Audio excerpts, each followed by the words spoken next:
Halo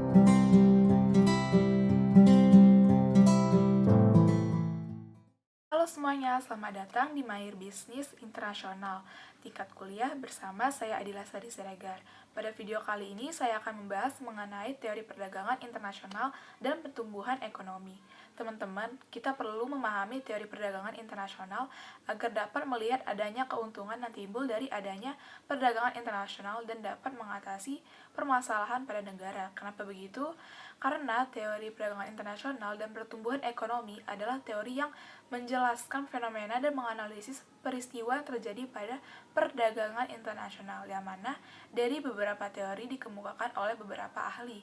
Di video kali ini saya akan menjelaskan tentang teori International Product Life Cycle, teori Rostow, teori Big Push, teori Hirschman, teori Galbraith, dan teori Amartya Sen. Oke, untuk penjelasan yang lebih jelas mengenai teori-teori tersebut, mari kita bahas satu-satu tentang teori tersebut. Yang pertama, teori International Product Life Cycle. Teori ini menjelaskan tentang siklus hidup produk. Menurut teori ini, ada 4 tahapan yang akan dilalui oleh produk dalam memasarkannya ke luar negeri. Yang pertama, tahapan inovasi. Dalam tahapan ini, dalam memproduksi produk yang baru, terlebih dahulu akan dipasarkan di dalam negeri. Kemudian secara perlahan mulai memasarkannya ke luar negeri. Negara yang sering menjadi tujuannya adalah negara-negara industri, dan pada tahapan ini, umumnya, perusahaan masih memiliki persaingan yang sedikit di pasar luar negerinya. Yang kedua, tahapan perkembangan produk. Dalam tahapan ini, penjualan mulai meningkat, dan perusahaan mulai memiliki banyak persaingan, dan produk yang dipasarkan pun akan menjadi standar. Dalam artian, banyak yang menjual produk seperti itu.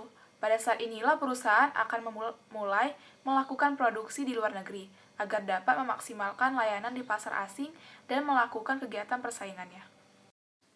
Yang ketiga, tahapan kesempurnaan. Pada tahapan ini, ekspor dari negara sendiri akan berkurang karena meningkatnya produksi di luar negeri.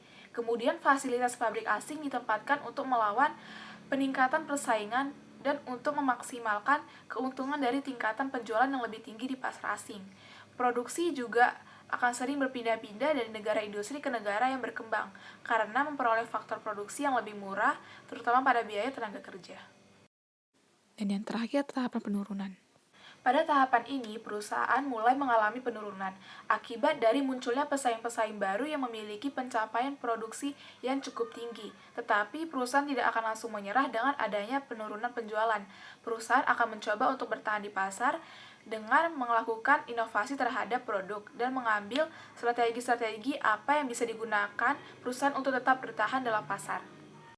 Selanjutnya mengenai teori Rostow. Teori ini adalah teori pembangunan ekonomi yang dikemukakan oleh Walter W. Rostow pada tahun 1960. Teori ini mencoba menguraikan tahapan pertumbuhan ekonomi yang berbeda untuk suatu negara. Yang pertama, tahapan masyarakat tradisional. Pada tahapan ini, struktur masyarakatnya berkembang di sepanjang fungsi produksi yang berdasarkan ilmu pengetahuan dan teknologi pra-Newton. Dalam masyarakat ini, pertanian masih mendominasi aktivitas ekonomi dan kekuatan politik umumnya masih ada pada penguasaan tanah. Yang kedua, tahapan prasyarat lepas landas.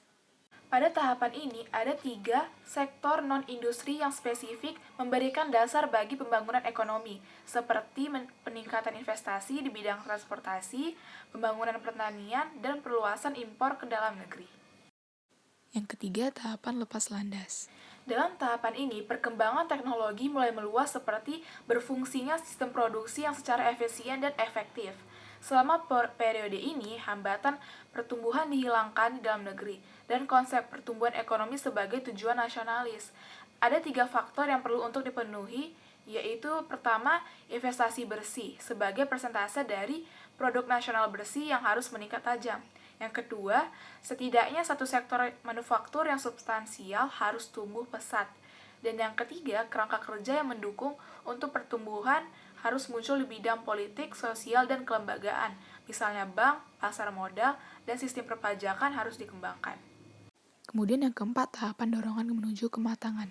Dalam skema Rostow, dorongan menuju kedewasaan adalah tahap di mana pertumbuhan menjadi mandiri dan diharapkan meluas di dalam negeri.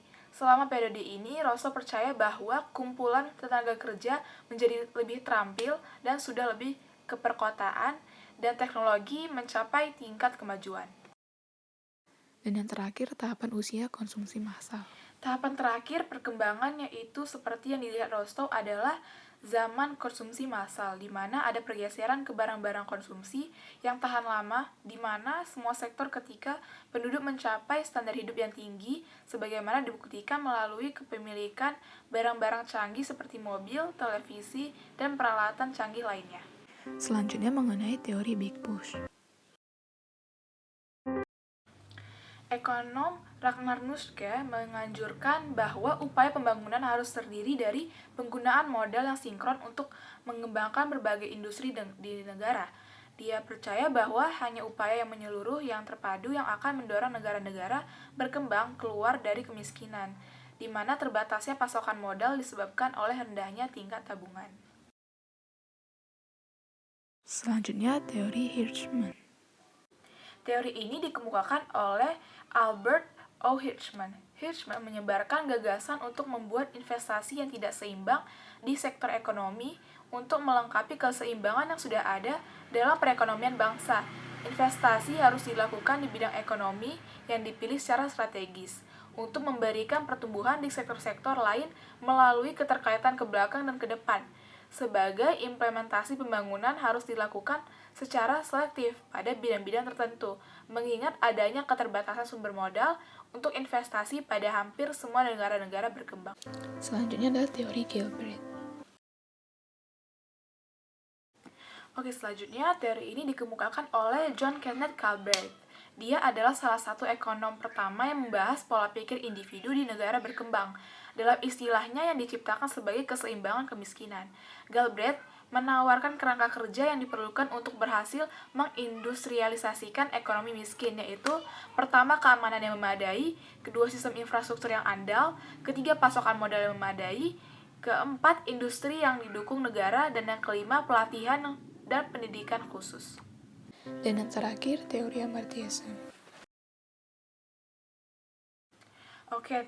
Dan yang terakhir adalah teori dari Amartya Sen. Pada teori ini, saya menganggap pengukuran PDB sebagai ukuran agregat dari kekayaan yang dihasilkan dalam suatu negara, tetapi tidak selalu memperhitungkan masalah kualitas hidup. Dia lebih suka membingkai argumen dalam hal kemampuan individu yang dipengaruhi oleh hal-hal seperti nutrisi yang cukup, berada dalam kesehatan yang baik, dan menghindari morbiditas dan kematian dini yang dapat dihindari, serta masalah kualitas hidup lainnya, yang mana seharusnya masing-masing individu harus memiliki kebahagiaan, harga diri, dan mengambil bagian dalam masyarakat secara keseluruhan. Dengan pemikiran ini, saya telah menawarkan kerangka kerja untuk pengembangan, yaitu yang pertama, kebebasan politik, kedua, fasilitas ekonomi, ketiga, kesempatan sosial, keempat, jaminan transparansi, dan yang terakhir, perlindungan keamanan.